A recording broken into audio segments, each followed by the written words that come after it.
like I said, when we had kids, went back to church, and it was really out of duty. Just like we brush our teeth, like, okay, I got kids, I need to take them to church. It was duty. It wasn't out of the love of God. Wasn't even necessarily about being a true believer. It's just I knew it was the right thing to do. So we went back to church. We had our second daughter, Georgia, and when she was 5 months old, she got meningitis. And in 24 hours, she went from a beautiful, healthy baby at 5 months to gone. And when that happened, when she died, we were devastated. I was devastated.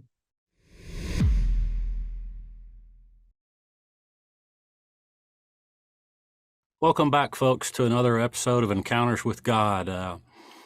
Our special guest today is Gary Brosch. Gary is from Florida, correct? I am. I'm a fifth-generation native of Florida. My daughters are sixth-generation natives. All right. Well, we're going to learn so much about Gary and about his life and what he's doing now and what he's done in the past. So, Gary, just kind of give us a little background about where you were born and how you were raised. Were you raised in a Christian home? Maybe a little bit about your faith story, how you came to faith in Christ. Sure. Well, first of all, I just want to thank you for having me on your podcast. I've Wow. seen a number of them, and you have such incredible people on your podcast. I appreciate you lowering the bar so I could get in and tell about our No Fret Guitar Camp, and I really appreciate it. So I will answer your question. Yes, I was born in Florida and lived here most of my life. I lived in Houston for 5 years, enjoyed that, and lived in Washington, D.C. I've worked for the Reagan administration a couple of years. Mm-hmm. What did you do for the Reagan administration? I was a political appointee that worked in the Department of Transportation. Okay. So I worked in state government in Florida, and then managed to get a job with the Reagan administration dealing with transportation policy. In fact, I'm one of the ones responsible for the legislation, amazingly, under Reagan, that raised our gas tax, that we call a user fee, not a tax. And we did that, raised it by a nickel way back when. So don't hold that against me. I've now got a couple of strikes against me, I can tell. Well, I saw one of your accomplishments was you're in the Hall of Fame for the Florida transportation. I am. Wow, I'm not sure how you saw that, but yeah, it's one of those little known Hall of Fames, but it is a little badge of honor. So I moved around a bit, but I came back to Florida, and this is where we've had our kids. And so, yeah, my faith journey, it's probably pretty common, sad, but common, that I was raised in a Christian family, going to church every Sunday, went off to college, quit going to church, got married, not in a church. And then as soon as I had kids, boom, back to church. Sort of a common, not pleasant, but real story. Yeah. And so that's how I ended up getting back in church. Like I said, when we had kids, went back to church, and it was really out of duty. Just like we brush our teeth, like, okay, I got kids, I need to take them to church. It was duty. It wasn't out of the love of God. Wasn't even necessarily about being a true believer. It's just I knew it was the right thing to do. So we went back to church. We had our second daughter, Georgia, and when she was 5 months old, she got meningitis. And in 24 hours, she went from a beautiful, healthy baby at 5 months to gone. And when that happened, when she died, we were devastated. I was devastated and very angry at God and less believing in God. And I went for quite a while fighting with God about that.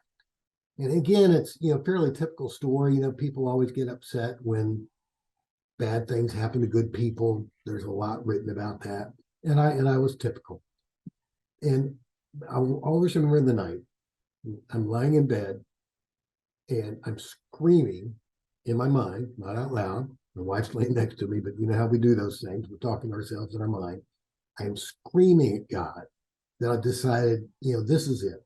There's no way a good, gracious God would take a 5-year-old baby and boom, just be gone. And just no way a good God would do that. No way a gracious God would do that. And so I'm yelling at God, God, that's it.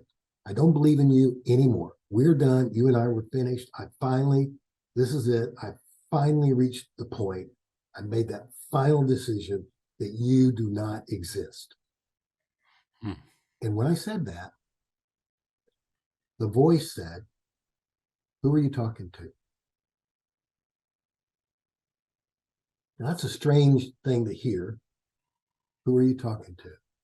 Not exactly what you would expect God to say, but I think he said that. Who are you talking to? And the second he said that, I just exploded.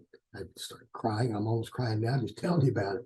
That was the moment when I finally, the first time in my life, 100% was sure that God was real. Yeah. It still took me a long time to kind of get over the feelings of anger. And there were a lot of different, some funny stories. I mean, one funny story is, I wasn't a strong Christian back then. And one of the things that gave me comfort when our 5-month-old died was a lot of people saying, well, she's an angel now. And that's such a pleasant feeling. Oh, she's an angel now. I can just picture her as a little angel. I like that. Yeah. And then, so when I decided God was really real and started going back to church and studying more, I learned that, no, she's not an angel. That's not how that works. Right. And that broke my heart too. Like, oh, gee. And, but the one that did work, that I still hold on to this day, which again, maybe this isn't biblical, but I'm hanging on to it. So Ken, don't break this for me, okay? Was the thought that God loved her so much that she said, you know what? You can come on to heaven right now. Come on. Hmm. What a wonderful place to be, that she could just go straight to heaven. She didn't have the trials and tribulations of living this life we live before we get there. She could go straight there. And that's just such a pleasant thought. I've hung on to that thought to this day. Yeah. Yeah. It's when you go through experiences like that, especially with your own child, I haven't gone to that extent whatsoever, but battling, you know, 10 years with epilepsy with my daughter and just Yeah, having a dark cloud hanging over my head for 10 years. So I understand the frustration and sometimes the anger you can have toward the Lord during those times when right. it's just not pleasant, Yeah, and yeah, we live in a fallen world, and Jesus said, in this world you'll have tribulations, and we certainly have them. We're just because we have faith in God doesn't mean we're exempt from trials and tribulations like the right, unbeliever. right. But we do have a faith in a better place in heaven that they don't have. So We do. So I have one other story about my faith journey. It's a little bit funny. I grew up in a traditional church and just with hymns. And it was 22 years ago, we moved from the neighborhood where we lived to a different neighborhood. And for the first time, I went to what I came to learn was a contemporary service. mhm. So at that point, I was believing in God, but I was still kind of going to church out of duty. And so we go to this new church and they've got a contemporary band playing. They got drums, electric guitars and stuff. And I'm like, wow, we came on Rock Sunday. This is fun, but we'll have to come back next Sunday and see what church is really like here. So we came back the next Sunday and there it was again. And I asked somebody sitting next to us, this is always like this? And they said, oh yeah, this is the contemporary service. If you like the traditional with hymns and choir and robes, you come at 9:30. This one's at 11. And you're like, really? And then I looked up and I didn't expect nor not to get God to answer this, but I literally looked up and said, God, will this count as church? Because I was enjoying it. I liked it. And I'd Yeah. never liked church before. I never enjoyed church before. And now I was actually enjoying it. And my wife was just amazed when probably a couple months later, she was ill in the morning. And I said, honey, would it be okay if I went ahead and went to church? Normally in the past, the wife's not feeling good, I'm staying home with her, right? But I actually fell in love with going to church. And I'm still glad we have traditional services for the people that works for them. We need to have the kind of service that works for each individual. And I found out that contemporary service is what worked for me. Yeah, I agree. That's kind of what works for me too. It's kind of a sad commentary. A lot of people they view church as boring, as dead, and like, oh gosh, preacher's gonna put me to sleep. But Right. a lot of these contemporary churches, they have some music going on, and it's very lively, and it's presenting the gospel to the culture that we live in, these young people, and that's who we need to reach, is these young people. It is. And I'm certainly aware of the controversy and debate about performance versus worship and such. Yeah. And I understand, the issues there. Um, but I really believe if people are getting into the music helps us connect to God, and God uses music to help us connect to Him. And it's why we end up getting involved in the ministry we're involved in. And I just think music is so powerful in all of our cultures, whether it's beating on drums or singing traditional hymns or doing contemporary music.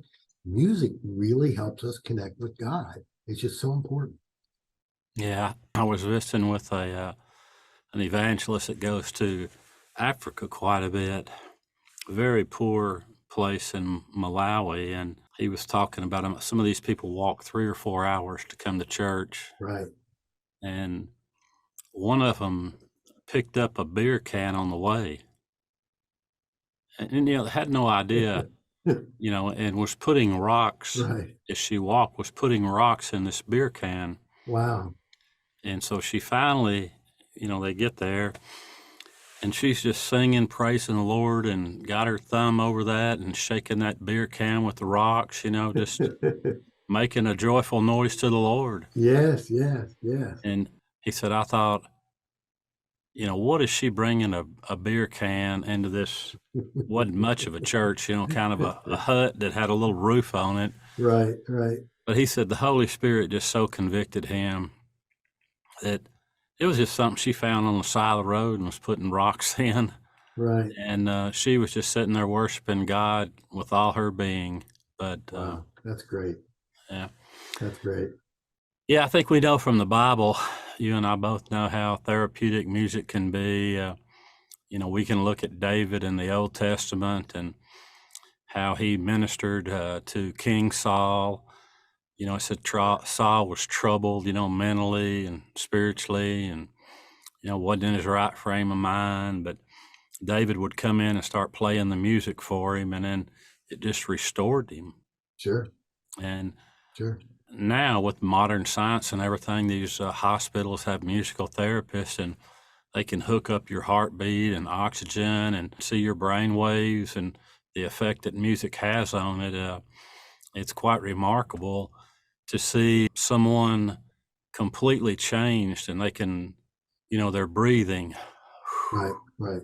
their heartbeat, everything. It's just, they couldn't see it back then. They didn't have the technology to hook everybody up like Right, right, like we do right. now, but they knew enough that something's going on. There was a healing power to the music, Right, right. and throughout history, they didn't call them musical therapists back then, but they called them court musicians. And so, if a king or a queen couldn't sleep, they bring in the court musician to play Yeah, for them so they could sleep. right. Well, I sure hope and kind of expect, but I hope that all your followers know how much you've done in that area. I mean, what you've done over the years is just stunning, and a model for all of us to try to emulate. So thank you for what you've done in that area. Well, thanks. Now, I don't really talk about it on the show, but I guess you and I are kindred spirits on this. Maybe I need to interview you about that. Yeah, yes. We may be getting ahead of ourselves, but Gary is a founder of the No Fret Guitar Camps. So tell us a little bit about what in the world is a No Fret Guitar Camp, Gary? Well, the short story, and then I'll tell you the long story, of course. The short story is we work with churches. We provide them with 6 guitars. They hold a camp, 10 hours, 2 hours a day for 5 days.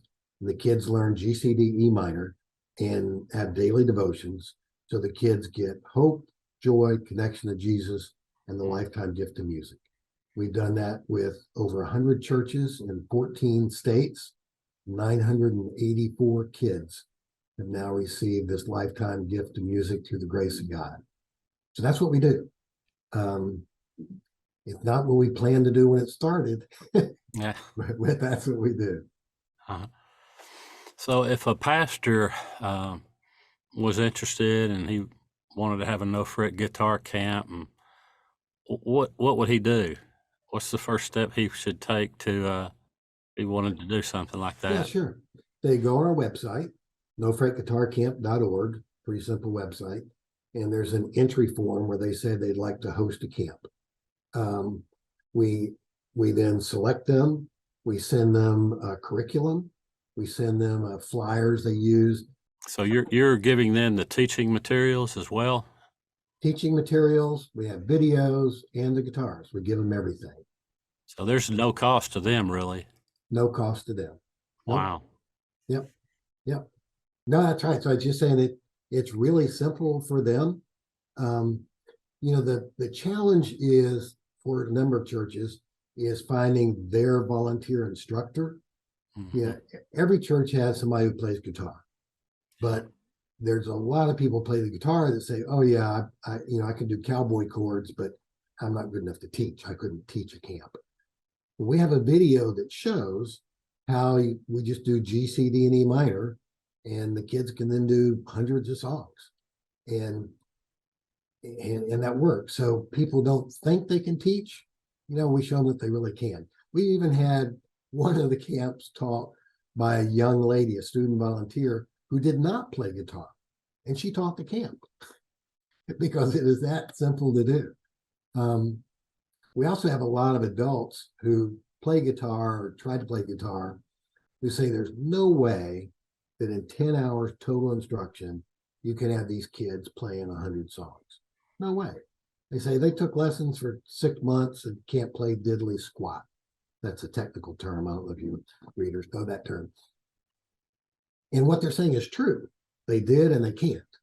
But it's because we are simply teaching them this playing G, C, D, E minor and moving between them. We're not teaching them sharps. We're not teaching them flats. We're not teaching them circle of fifths. We're not teaching them scales. We're not teaching them what I call real music. We're not. But we are giving them the gift of music. They can play. And it's just amazing. We had a video sent to us Tuesday night from a camp that started Monday, just this last Monday. And Tuesday night, these kids are playing Stand By Me. Tuesday night, they're playing it. Just amazing. Yeah, and even beyond the camp, you're giving them those guitars are theirs to keep. The guitars are theirs to keep, and they're acoustic electric guitars. Mm-hmm. A little story about that. The first year we're doing a camp, it was just something I'd done in South Africa. My wife said, "Why don't you do a camp here in the inner city?" I said, "Okay." And I was going to ask friends of mine if they had a guitar they didn't use, to donate it, and then I would teach the kids. And then I became afraid that I would have some bad guitars, bent necks, strings that were too far away to push down. And I might have some good guitars, and then I'd have some kids with good guitars. I thought that wouldn't work. So then I thought, you know what? I'll go to Walmart and I'll buy a $99 guitar and give it to the kids. Kids will love it. That'll work. And then I became afraid. Remember, I'm from Florida, and actually from rural Florida. I was afraid the kid would take that guitar home. They'd love it. They'd open up, they'd love it. They'd take it home and they'd have an Uncle Bob who said, well, that's a piece of junk guitar. And then the heart would be broken and they wouldn't want to play. So we decided to get them a good guitar, an acoustic electric guitar. And now they'll take it home and they'll have an Uncle Bob that goes, wow, that's better than any guitar I ever had. And then the kids, they're going to love it. They're going to really want to play. So that was my Uncle Bob reason for getting them all the same and good guitars. My pastor said, no, no, no, no. That's not what happened. What happened was God intervened. God doesn't want you giving away crummy stuff. God wants you to give the best. He wants to give your first, not your last. And so this was a God thing to decide to give them the better guitars. So there we go. We're giving them all pretty nice guitars. So where did the original idea, when you're just, or what are you sitting around saying, oh, I'm gonna start a no fret guitar camp? How did this all come into play and come into being? And so I retired from the University of South Florida, and I'd always been involved in our church youth program, helping out with youth. When I retired, I wanted to get more involved with youth. Our church has a children's center in Kwamshlanga, South Africa, one of the homeland territories. We've got about 100 kids there that we give food, shelter, connection to Jesus to. And I wanted to go there and establish a computer system. This is kind of amazing because we don't have indoor toilets there for this 100 kids, but I got satellite-based computer. We took these little 6-inch tablets loaded with learning educational software, and I took that over to help the kids have a life in addition to obviously Jesus Christ, which is what it's all about, but the lifetime gift of education. Because I was really into that, feed a man a fish, feed him for the day, teach him to fish. He never goes to church on Sunday. And so one of these, but while I was there, just for fun, I purchased a couple guitars when we arrived and took them out to the homeland territory. And I taught a couple kids to play guitar just for fun on the side. Mm-hmm. Came home the next summer. Our family, we always do a mission trip of some sort for the summer. And we normally do a West Virginia mission trip where we go fix roofs and porches and physical things like that. And I just wasn't feeling it. And my wife said, so why don't you go teach a camp in the inner city here in Tampa? And I thought, well, a couple things wrong with that. One is, I don't think the inner city kids going to learn guitar. They like rap music. They like electronic music. I don't think they'd want to learn guitar. And the other thing is that, I'm looking for my summer mission, and that's just fun. I'm looking for, getting dirty, sweating, sleeping on the floor of some church and getting up in the morning and going fixing my roof, But then I talked to my pastor, and my pastor says, whoa, whoa, whoa, let me understand. You're going to meet with these kids in the inner city. You're going to teach them to play. You're going to do daily devotions, connecting them with Jesus. You're going to give them a guitar to keep. You're going to help them connect with God with music. It's a great mission. So I said, okay, I'll do it. So I bought 6 guitars, lined up this inner city group to do the camp for. And then while I was waiting for the camp to start, another church heard I was doing it and said, hey, can you come do one at our church? Well, I just retired. The cost of guitars was less than my airfare to South Africa. So I'm like, yeah, 2 weeks during the summer. Sure, I can do that. And then my own church said, hey, Gary, you're doing this at these 2 other places. Why don't you do one at our church? And so I ended up doing 3 that first year. And it just went so well. We named it No Fret Guitar Camp because dealing with teenagers, the stress, fret, anxiety that they're dealing with, we wanted them to not worry. That's why we did Matthew 6:25 verse, the do not worry verse, no fret, sort of a pun with that. And it went so well that first year. Every camp, the joy and excitement on these kids' faces. It was just amazing. And so the next year we thought, if we package this, And now we have a curriculum, we have materials, and if we can find donors to provide the guitars, we can just send this like a packaged VBS program or something to another church, and they can do it with their own instructor. So we tried that the second year. We did 8 churches, and it worked. And then from then, we stepped out of the boat, ordered 300 guitars, and off and running. Yeah. So in the beginning, you were actually giving the guitars, teaching the lessons, giving the material. You were a one-man show doing all that. Oh yeah. Oh yeah.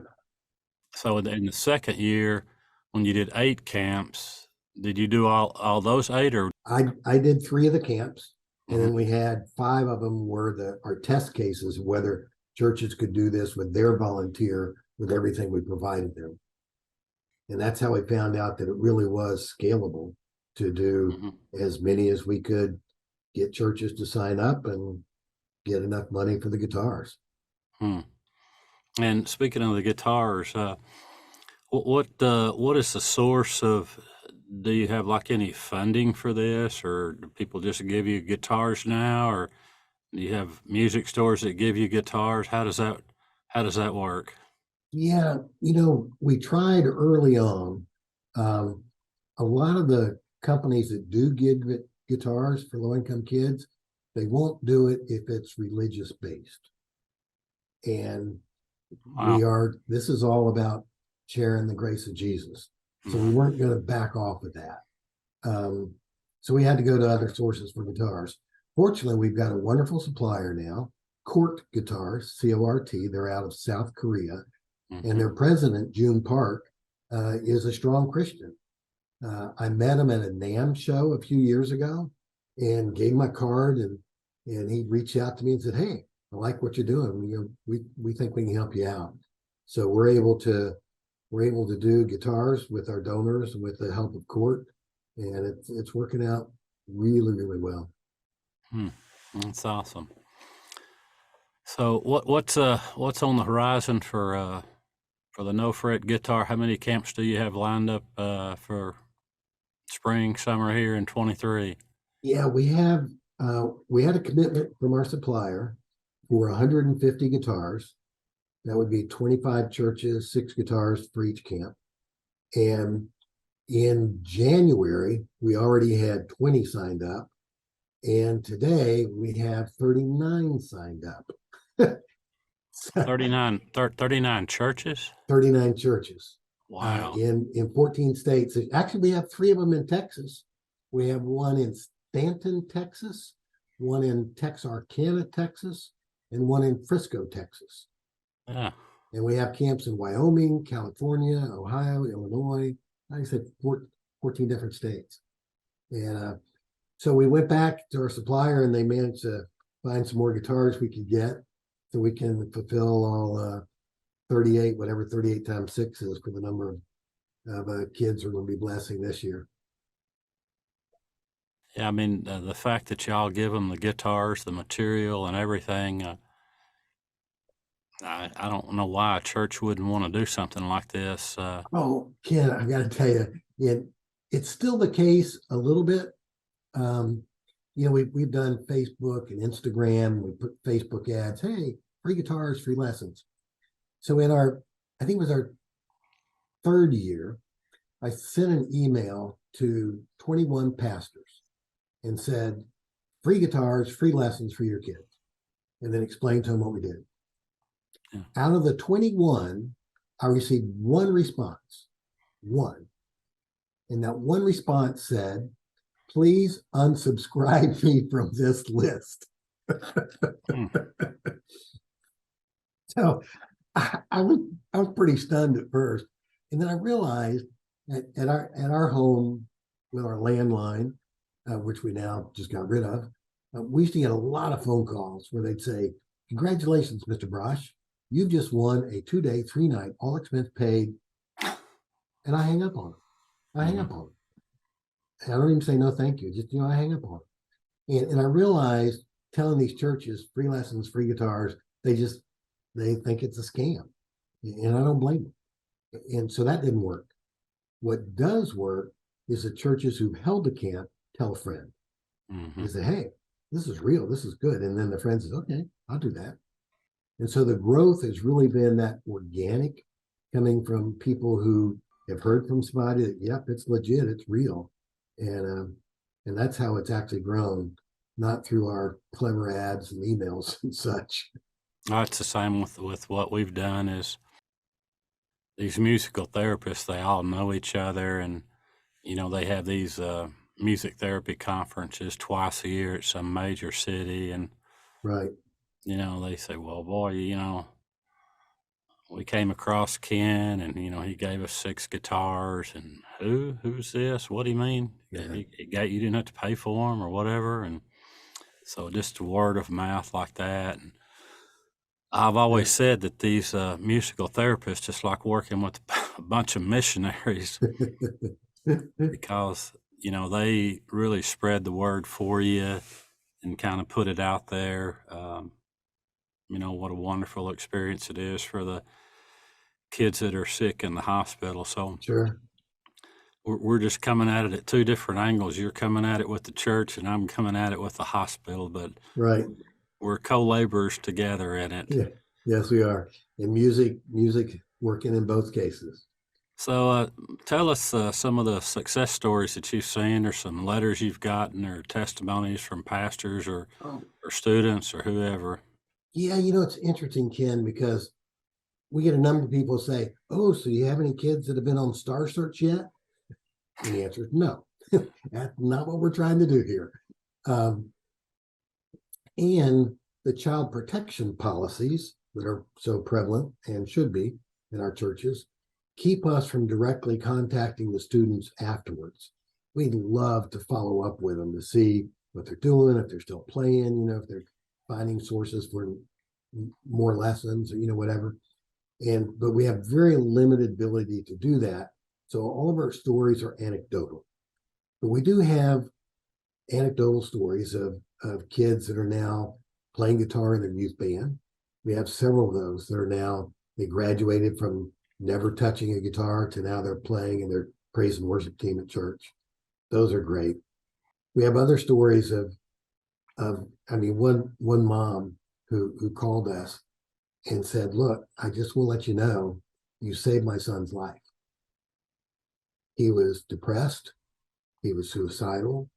He was self-injury. He had no friends. He did this camp, and now he's come out of his shell. He's actually playing with some other kids now. You saved my son's life. And it doesn't take many of those to keep you going. Yeah, I've had some interactions with people. Oh, I know you've had that with what you've done in the hospitals. Absolutely. Hospitals and schools and psychiatric wards and veterans. But, some of these young teenagers, one of them, they were on drugs and really headed down the wrong track. But when they picked up that guitar, something just clicked. Right. It wasn't anything it just changed their life. It changed the trajectory of their life. And, now they just come home and they love picking on the guitar and playing. Sure. And again, the music being therapeutic, just like some of the where we've given hospitals, the psychiatric hospitals, the testimonies out of that, just how it snapped them out of depression and Right. anxiety, and just that being able to pick it up and play that guitar, just does something to their spirit and their mind. Right. Right. We've been very blessed with the number of donors that have helped us make this happen. We've only held 2 fundraisers in our existence, and both of them had musicians who came and played for free for the fundraiser to help us do that. One was from Kansas, the Electric Reverend Jimmy Bratcher, famous Christian blues player. We met him doing ministry in prisons. He does sort of Johnny Cash thing in prisons with Christian blues. It's fabulous. We were able to join him one summer at several churches in Kansas, and then we had Muriel Anderson, who is Wow. one of probably the most famous harp guitar player in the U.S., I guess. Yeah, And absolutely. she played for a fundraiser for us. So between those two and the donors, we're doing fine. Um, we, I'd mentioned to you earlier, we really think we've sort of proven our system now with the number of years and the number of churches and the number of places and the kids that we really want to find a way to make it go on beyond me. Um, and the administrative task of keeping track of even just doing 25 churches or now 38 churches a year um, is enormous, and it's now becoming more than I can handle. We've been very proud and frankly bragging and boasting about being all volunteer, and I realize that's holding us back, and we really need to do more fundraising so we can hire some part-time somebody to help this thing grow. And I've just been very reluctant to do that because it's so nice to have nobody on the payroll and just do it all yourself. Just have some helping volunteers. But I realize if we're going to grow, we've got to change that system. So we're struggling with that right now, how to do that. Yeah, I've watched your organization grow through all of the different social media sites you just mentioned, and see how it's just blossomed and more year in, year out. So yeah, that's a tough spot, but Yeah. I think it is something that probably needs to be addressed. We want this to go on beyond ourselves and kind of let someone step in and take the torch. Right. Right. Yeah. Right. But it sure has been it's been so great. And every time I start getting a little worn out, something good happens. We had a, a women's prison near me say, "Hey, can you come do a camp in our prison?" And I'm thinking, Yeah. My heart's for youth. That's what we want to help is youth. But they're gonna let me come do this in prison? Yeah. so we did, and that was a blessing. And even though it's not the focus of our ministry, it was a blessing to be able to do it, and was a real lesson to me because I've been so focused on like helping youth and widows, that kind of thing. The thought of helping prisoners, that part of the Bible verse just kind of go by, and this gave me a wake up call to help wherever we can help and use our gifts however we can use them. Yeah, we haven't really focused that much on prisons, but recently I had a similar experience. A friend of mine was counseling at a prison, and he knows what we do. Where he previously worked, we had given them some guitars, kind of helping men get reestablished again who were, maybe they were drug addicts and that they actually lived at a halfway house type situation, alcoholics, and trying to get them back on their feet. And he's very proficient, has a degree in music and very talented. So he's working at this prison now. So, we rounded up a dozen guitars and carried them over there to this prison. And it's different, I'm kind of my radar's up, Gary. I'm hanging out with the inmates, brother.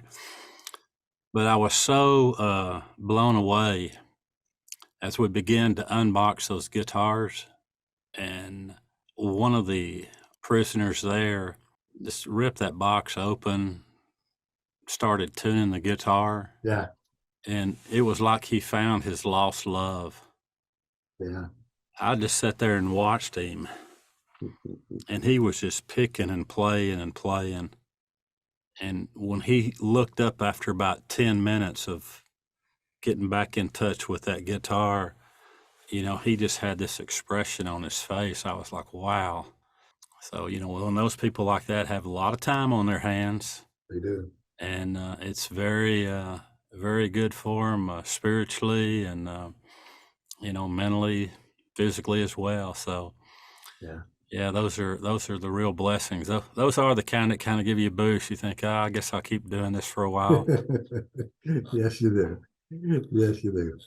And I hope you do as well.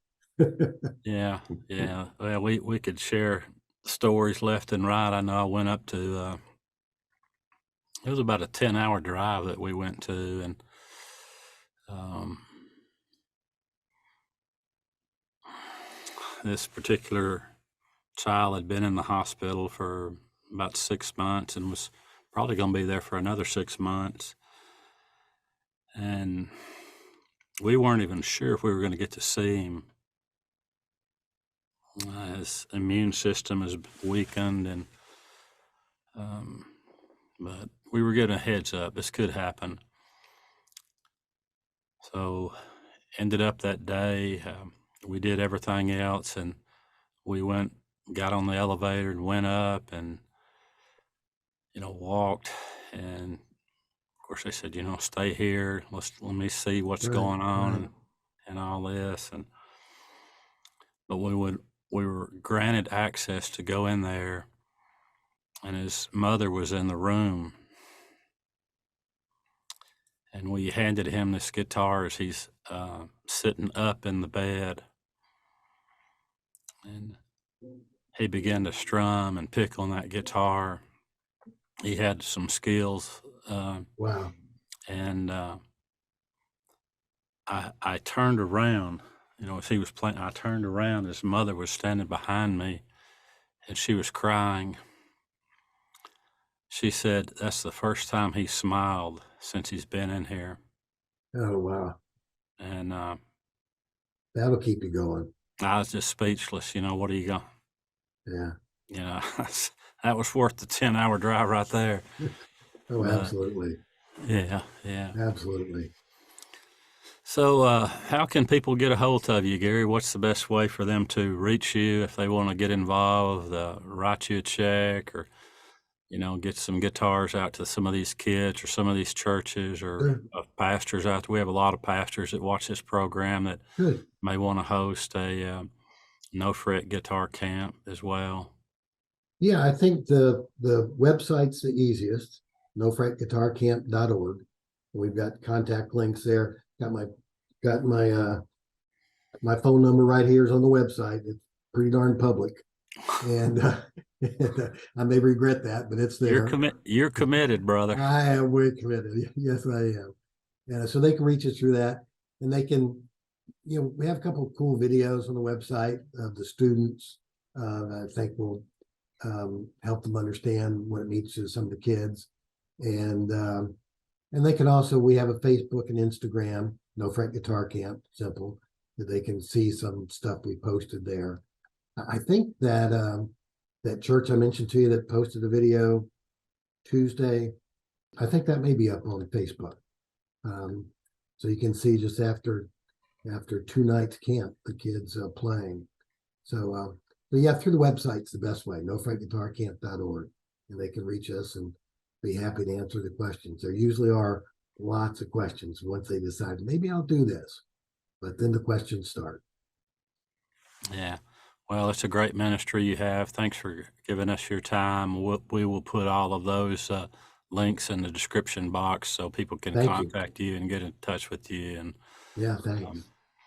keep on keeping on, Gary. Thank you again, brother. All right, thank you, Ken. Thanks for what you're doing. Blessings.